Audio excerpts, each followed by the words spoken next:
Hello, हाय, नमस्कार प्यारे साथियों, कैसे हैं आप सब लोग? आशा करती हूँ आप सब लोग ठीक होंगे और अपनी-अपनी तैयारी भी अच्छे से कर रहे होंगे। तो जैसे कि आप सभी को पता है कि हमारी जो क्लासेस होती हैं यूपी टेट ईबीएस की होती हैं, जो कि प्रैक्टिस सेट चल रहा है हमारा इस टाइम। और आज जो हमारी ये क्लास हो रही है 6 नंबर की, मतलब कि छठवीं क्लास है। इससे पहले हमने क्लास से अपनी कंप्लीट कर ली है, ठीक है? अगर आपने वो प्रैक्टिस सेट नहीं लगाया है तो चैनल पर जाकर उसे ज़रूर लगा लें, क्योंकि जितने भी प्रश्न इसमें शामिल किए गए हैं सारे ही आपके प्रीवियस ईयर के हैं, ठीक है? तो चलिए शुरू करते हैं आज का अपना पहला प्रश्न। तो आज का जो हमारा पहला क्वेश्चन है वो क्या है कि दुधवा राष्ट्रीय उद्यान क्या है? देखिए, क्वेश्चन हमारा है कि दुधवा राष्ट्रीय उद्यान उत्तर प्रदेश के किस जिले में स्थित है? ठीक है, जो बाघों और बारहसिंघा के लिए प्रसिद्ध है। ठीक है, तो यहाँ पर पूछा ये गया है कि जो दुधवा राष्ट्रीय उद्यान है और उत्तर प्रदेश के किस जिले में स्थित है, और ये बताया गया है इसकी विशेषता कि ये बाघ और बारहसिंघा के लिए फेमस है, प्रसिद्ध है।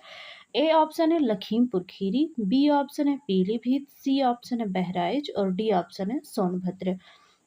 तो जो दुधवा नेशनल पार्क है ये उत्तर प्रदेश के लखीमपुर खीरी में स्थित है। ऑप्शन नंबर ए यहाँ पर राइट आंसर हो जाएगा। ठीक है, अब हम थोड़ा बात कर लेते हैं जो हमारा राष्ट्रीय उद्यान है, दुधवा राष्ट्रीय उद्यान है, इसके बारे में। तो जो दुधवा राष्ट्रीय उद्यान है ये उत्तर प्रदेश का एकमात्र राष्ट्रीय उद्यान है। इससे पहले दुधवा पशु विहार के नाम से जाना जाता था। पहले इसको किस नाम से जाना जाता था? तो दुधवा पशु विहार के नाम से जाना जाता था। 1977 ईस्वी में इसे नेशनल पार्क का दर्जा दिया गया। किसे? तो जो दुधवा नेशनल पार्क है इसे 1977 ईस्वी में 1977 में इसको राष्ट्रीय या नेशनल पार्क का दर्जा दिया गया। पहले किस नाम से जाना जाता था? दुधवा पशु विहार के नाम से जाना जाता था। ठीक है, तो ये रहा हमारा पहला प्रश्न। अब आ जाता है दूसरा प्रश्न। तो दूसरा प्रश्न हमारा क्या है? मानव रक्त का कौन सा घटक मुख्य रूप से थक्का जमाने और अत्यधिक रक्तस्राव को रोकने के लिए जिम्मेदार है? मतलब मानव में जो रक्त है उसका थक्का जमाने और रक्त ज़्यादा ना बहे, रक्तस्राव का मतलब होता है कि रक्त का बहना, ज़्यादा रक्त ना बहे, इसे रोकने के लिए कौन जिम्मेदार है? मतलब रक्त में ऐसा क्या पाया जाता है? तो ए ऑप्शन है लाल रक्त कोशिकाएं, बी ऑप्शन है श्वेत, तो बी ऑप्शन है हमारा श्वेत रक्त कोशिकाएं, जिसे हम डब्ल्यूबीसी कहते हैं। इसको क्या कहेंगे? डब्ल्यूबीसी। ये हमारा है आरबीसी और ये है, इसे बोलते हैं डब्ल्यूबीसी। और फिर प्लेटलेट्स और प्लाज्मा। तो जो हमारे शरीर में जो रक्त का थक्का जमने और अत्यधिक रक्तस्राव को रोकने के लिए जो जिम्मेदार है वो है प्लेटलेट्स। क्या है? प्लेटलेट्स है। ठीक है, और जो लाल रक्त कणिकाएं होती हैं ये क्या करती हैं? हमारे शरीर में ऑक्सीजन का परिवहन करती हैं। ठीक है, मतलब सभी सेल तक ये ऑक्सीजन पहुंचाने का कार्य करती हैं। और जो श्वेत रक्त कणिकाएं या डब्ल्यूबीसी हैं, इनका कार्य होता है हमें प्रतिरक्षा प्रदान करना, मतलब रोगों से लड़ने की हमें क्षमता प्रदान करना। ठीक है, तो ये आपका हो गया सेकंड नंबर का क्वेश्चन। अगला क्वेश्चन आपका क्या है? तो अगला क्वेश्चन है कि विश्व ओजोन दिवस कब मनाया जाता है, या ओजोन दिवस कब मनाया जाता है? 16 सितंबर, 10 दिसंबर, 5 जून, 2 दिसंबर। तो जो ओजोन दिवस है ये कब मनाया जाता है? तो 16 सितंबर को विश्व ओजोन दिवस मनाया जाता है। ऑप्शन नंबर ए यहाँ पर राइट आंसर हो जाएगा। विश्व ओजोन दिवस 16 सितंबर को मनाया जाता है। क्यों? क्योंकि जो मॉन्ट्रियल प्रोटोकॉल है ये किससे संबंधित है? पर्यावरण संरक्षण से संबंधित है। और ये जो मॉन्ट्रियल प्रोटोकॉल हुआ था ये 16 सितंबर को हुआ था, इसीलिए 16 सितंबर को ही ओजोन दिवस मनाया जाता है। 10 दिसंबर और 5 जून को आप सभी को पता है कि विश्व पर्यावरण दिवस मनाया जाता है। अब विश्व पर्यावरण दिवस 5 जून को क्यों मनाया जाता है? तो संयुक्त राष्ट्र संघ के द्वारा एक समझौता हुआ था। कौन सा समझौता? तो हुआ था स्टॉकहोम सम्मेलन हुआ था। तो वो हुआ था 5 जून 1972 को, मतलब 5 से 16 जून तक ये हुआ था। ठीक है, तो इसलिए ये 5 जून को विश्व पर्यावरण दिवस मनाया जाता है। 2 दिसंबर को मनाया जाता है भोपाल गैस त्रासदी जो है वो 2 दिसंबर को मनाया जाता है, ठीक है? और 10 दिसंबर को मनाया जाता है विश्व मानवाधिकार दिवस। मानवाधिकार दिवस कब मनाया जाता है? 10 दिसंबर को मनाया जाता है। तो राइट आंसर यहाँ हमारा 16 सितंबर है, ठीक है? आगे बढ़ते हैं। अगला क्वेश्चन आपका क्या है? तो अगला क्वेश्चन है पृथ्वी दिवस किस तिथि को मनाया जाता है? तो 22 अप्रैल, 5 जून, 1 दिसंबर, 16 सितंबर। तो पृथ्वी दिवस जो है ये 22 अप्रैल को मनाया जाता है। और जल दिवस कब मनाया जाता है? तो 22 मार्च को जल दिवस मनाया जाता है। तो पृथ्वी दिवस कब मनाया जाएगा आपका? 22 अप्रैल को मनाया जाएगा। और बाकी सारे हमने पहले देख चुके हैं, मतलब जो ऑप्शंस हैं हमारे। अगला क्वेश्चन आपका क्या है? तो अगला क्वेश्चन आपका है कि यहाँ पर पूछा गया है कि जितने ऑप्शंस आपके दिए गए हैं उसमें सर्वाधिक जैव जैव विविधता किस में पाई जाती है, ठीक है? अब जैव विविधता के लिए मतलब कौन सा ऐसा रीजन होगा जहाँ पर जैव विविधता जो है वो सबसे अधिक पाई जाएगी? तो सर्वाधिक जैव विविधता पाने के लिए क्या होता है कि वहाँ पर अत्यधिक गर्मी हो और वर्षा भी अत्यधिक हो। तो वहीं जहाँ ऐसा कंडीशन होगा, ऐसी कंडीशन होगी, वहीं पर जैव विविधता अधिक पाई जाएगी। पहला प्रवाल भित्तियाँ, तो प्रवाल भित्तियाँ जो है ये समुद्र में पाई जाती हैं। मैनग्रोव पारिस्थितिक तंत्र, उष्णकटिबंधीय पारिस्थितिक तंत्र और फूलों की घाटी। तो फूलों की घाटी जो है तो केरल में है। और ये जो सर्वाधिक इन चारों में से जहाँ पर सर्वाधिक जैव विविधता पाई जाएगी वो है उष्णकटिबंधीय पारिस्थितिक तंत्र, क्योंकि यहाँ पर गर्मी भी अत्यधिक होती है और वर्षा भी अत्यधिक होती है। तो ऑप्शन नंबर सी यहाँ पर राइट आंसर हो जाएगा। अब जैव विविधता दिवस कब मनाया जाता है? तो 22 मई को जैव विविधता दिवस मनाया जाता है, ठीक है? आगे बढ़ते हैं। अगला क्वेश्चन आपका क्या है? तो अगला क्वेश्चन है कि संयुक्त राष्ट्र पर्यावरण कार्यक्रम या यूनाइटेड नेशन इन्वायरमेंट प्रोग्राम का मुख्यालय कहाँ पर है? तो अगर इसकी स्थापना की बात करें तो इसकी स्थापना 1972 में की गई थी। इसके मुख्यालय की बात की जाए तो इसका मुख्यालय नैरोबी केन्या में है, मतलब केन्या के नैरोबी में है, ठीक है? क्या पूछा गया? मुख्यालय पूछा गया, तो आंसर तो मैंने पहले ही आपको बता दिया। तो ए ऑप्शन है जिनेवा स्विट्जरलैंड, बी ऑप्शन है Nairobi Kenya, C option New York America और डी ऑप्शन है पेरिस फ्रांस। तो जो यूएनईपी है इसका मुख्यालय है Nairobi Kenya. Option number B यहाँ पर राइट आंसर हो जाएगा, ठीक है? आगे बढ़ते हैं। अगला क्वेश्चन आपका क्या है? तो अगला क्वेश्चन है IUCN। अगला क्वेश्चन आपका क्या है कि IUCN लाल सूची, जिसे हम रेड डाटा बुक के नाम से जानते हैं, के अनुसार प्रजातियों की कितनी श्रेणियां होती हैं? तो जो IUCN है इसका सबसे पहले फुल फॉर्म क्या है इसको जान लेते हैं। तो इसका फुल फॉर्म है international union for conservation, conservation of nature. क्या है? इंटरनेशनल लिख दें यहाँ पे, ठीक है?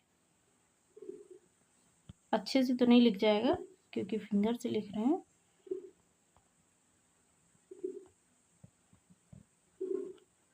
इंटरनेशनल यूनियन, यू से हो गया यूनियन, फॉर, सी से हो गया कंजर्वेशन,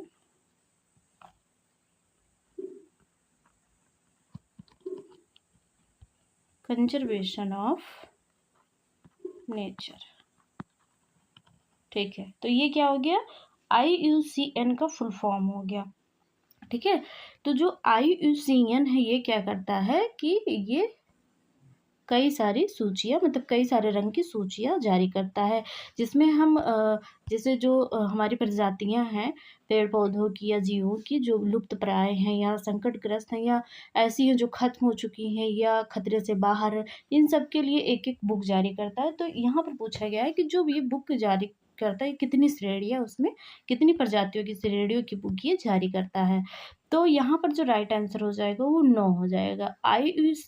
IUCN के द्वारा 9 प्रजातियों की श्रेणियाँ इसमें क्या की जाती हैं? जारी की जाती हैं। अब इसमें से कुछ ऐसे रंग और बुक हैं, मतलब जो रंग हैं जो IUCN के द्वारा जारी की जाती है रंग की बुक। तो कुछ जो इम्पोर्टेंट है आपके एग्जाम में पूछे जाते हैं 9 में से, कुछ मैंने इसमें शामिल किया है, आप उसको देख लीजिए। तो IUCN की स्थापना कब हुई थी? तो 1948 में हुई थी, पूछा जाता है। और इसका हेडक्वार्टर बहुत ही इम्पोर्टेंट है, ये भी आपका पूछा गया है। तो हेडक्वार्टर आपका, तो इसका जो मुख्यालय है ये कई बार पूछा गया है, ध्यान रखेंगे।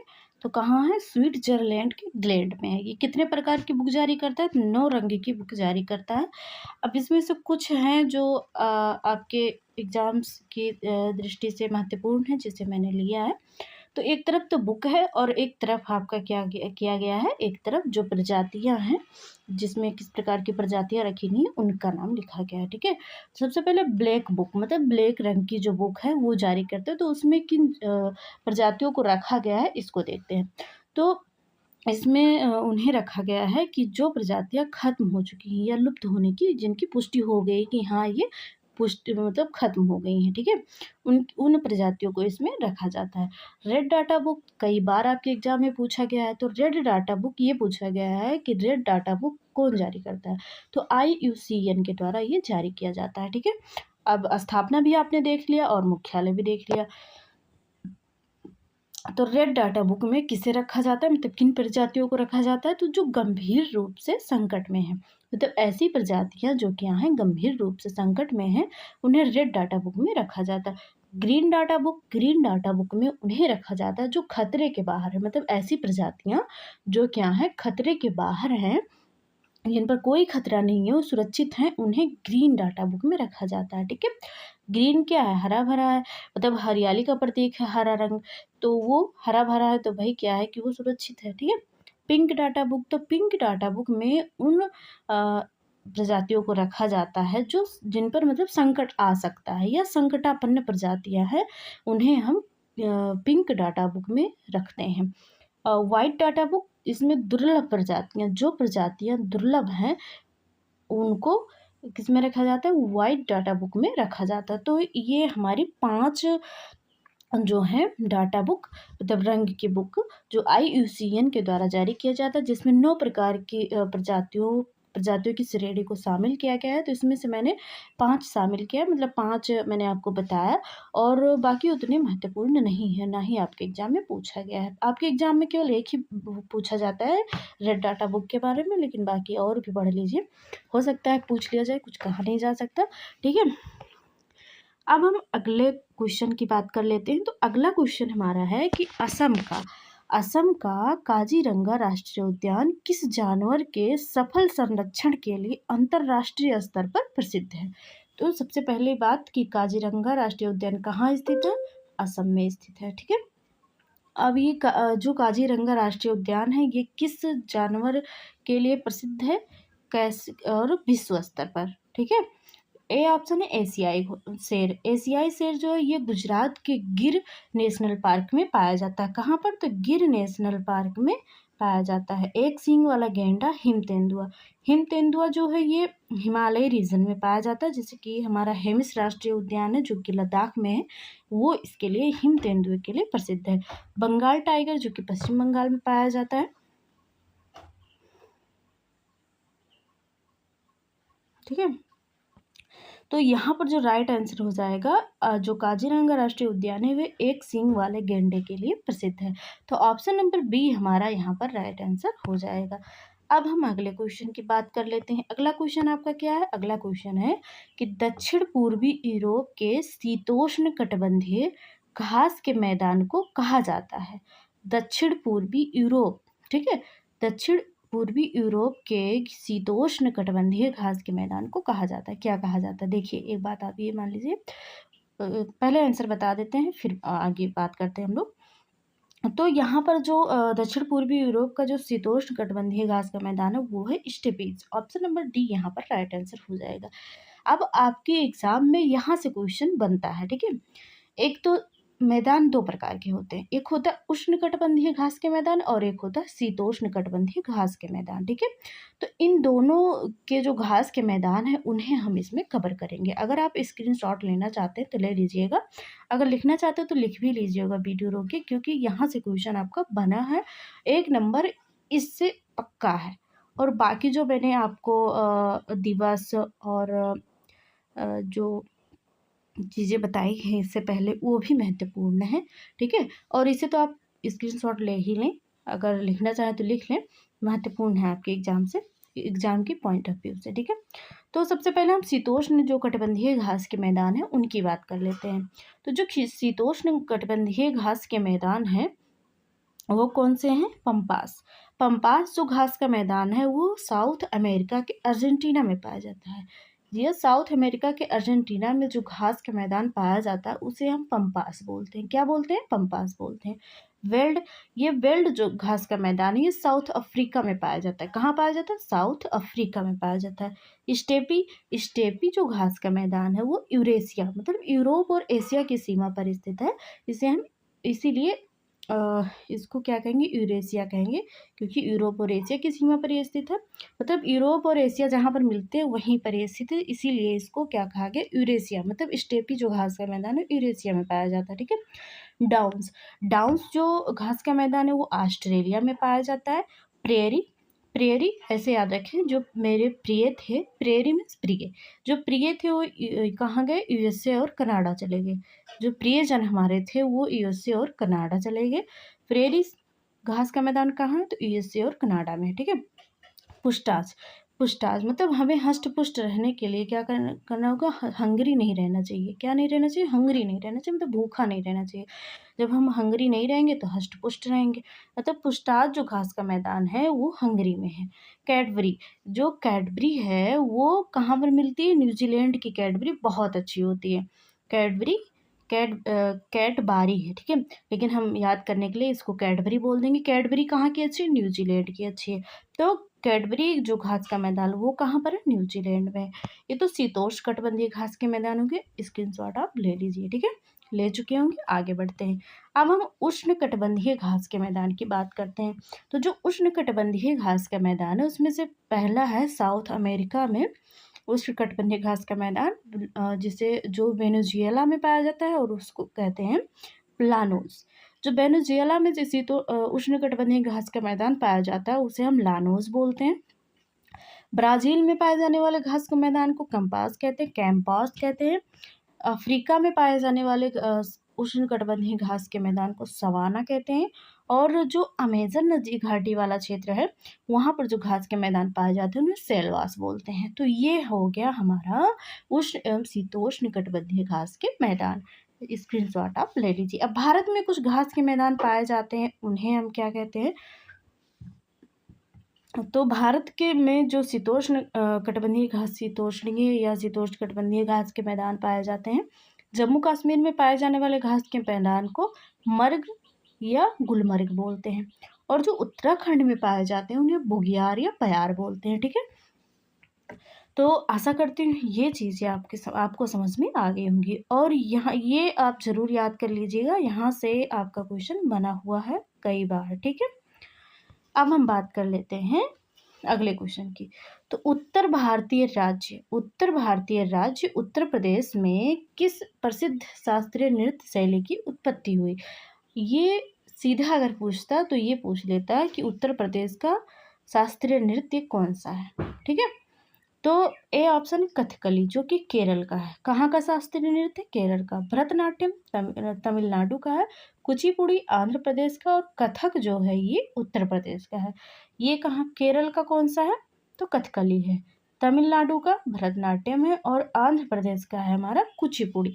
कथक कहाँ का है? उत्तर प्रदेश का। तो शास्त्रीय नृत्य की अगर बात की जाए तो हमारे जो शास्त्रीय नृत्य हैं उनकी संख्या 8 है, ठीक है। इसके लिए भी शॉर्ट वीडियो बना दी गई यूट्यूब पर, मतलब चैनल पर जाएं और उससे शॉर्ट वाली वीडियो वाला जो मतलब ऑप्शन खुलता है उसमें ट्रिक के माध्यम से बताया गया है, ठीक है।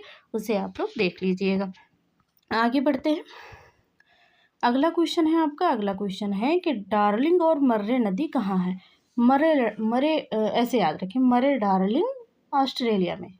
हमारे जो डार्लिंग है वो कहाँ मरे गए? ऑस्ट्रेलिया में। ऐसे याद रख लें आप।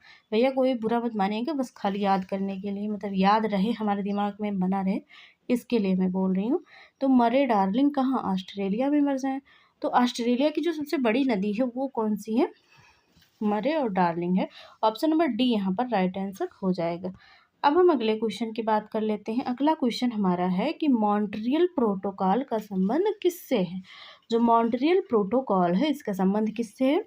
इसकी बात या इसकी चर्चा मैंने पहले ही की है, अगले मतलब क्वेश्चन ऊपर वाले ही क्वेश्चन में। अगर याद हो आपको। तो ए ऑप्शन है ओजोन परत संरक्षण, बी ऑप्शन है रामसर संरक्षण, रामसर मतलब कि आर्द्रभूमि संरक्षण, वन्यजीव अभ्यारण्य संरक्षण, या इनमें से कोई नहीं। तो जो मॉन्ट्रियल प्रोटोकॉल है इसका संबंध है ओजोन परत के संरक्षण से है। सॉरी, अब हम बात करते हैं कि जो मॉन्ट्रियल प्रोटोकॉल है ये कहाँ पर हुआ था। ठीक है, तो जो मॉन्ट्रियल प्रोटोकॉल है ये कनाडा के मॉन्ट्रियल शहर में हुआ था। कहाँ पर हुआ था? कनाडा के मॉन्ट्रियल शहर में हुआ था। कब हुआ था? तो 16 सितंबर 1987 में इस पर क्या हुआ? हस्ताक्षर हुआ। और ये लागू कब हुआ? तो 1 जनवरी 1989 में ये लागू हो गया था। तो देखिए 16 सितंबर को ही क्या मनाया जाता है? विश्व ओजोन दिवस मनाया जाता है। क्यों? क्योंकि इस दिन क्या हुआ था कि इसके संरक्षण के लिए जो समझौता हुआ था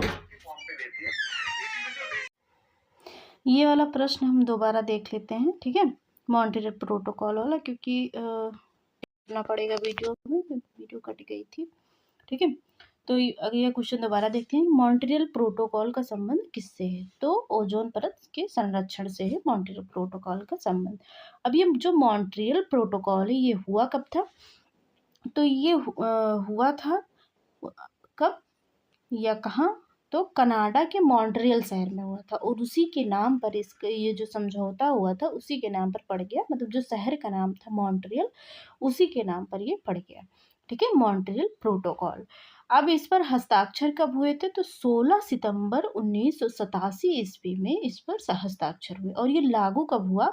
तो 1 जनवरी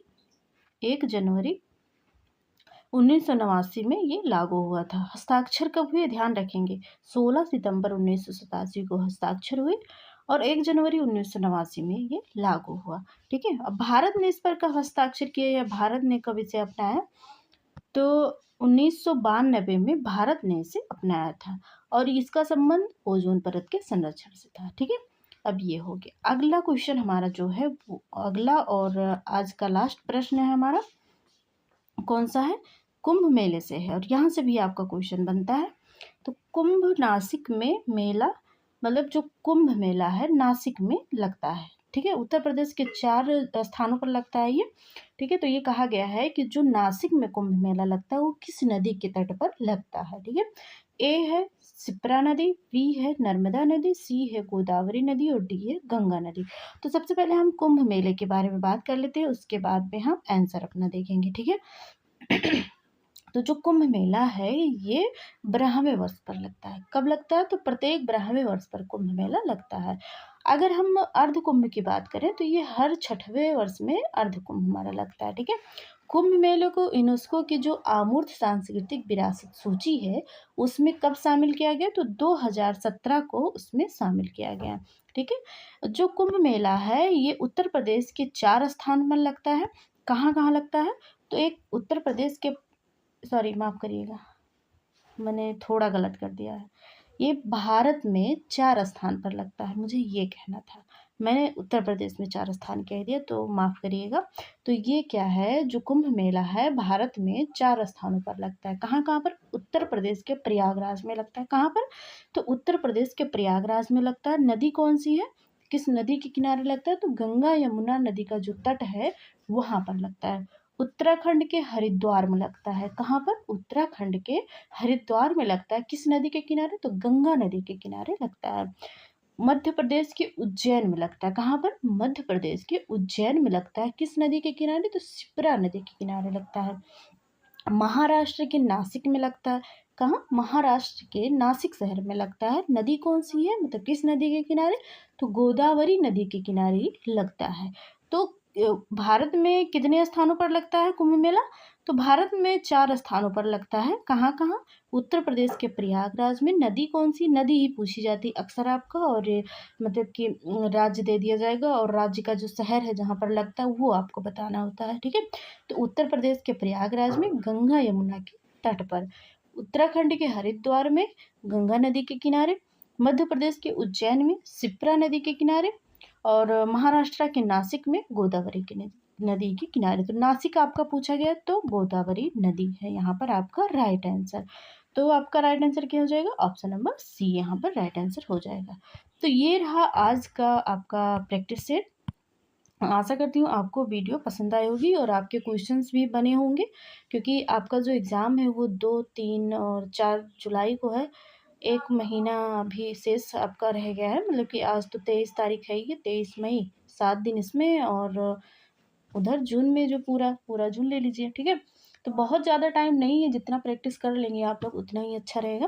तो चलिए मिलते हैं अगले प्रैक्टिस सेट में एक नए क्वेश्चन के साथ, क्वेश्चन सीरीज़ के साथ। और वीडियो अगर आपको पसंद आई हो तो चैनल को सब्सक्राइब कर लीजिएगा और लाइक शेयर भी ज़रूर करिएगा। और जो प्रश्न हैं आपको कैसे लगे, आपके कितने प्रश्न बने, कमेंट करके आप ज़रूर बताइएगा, ठीक है?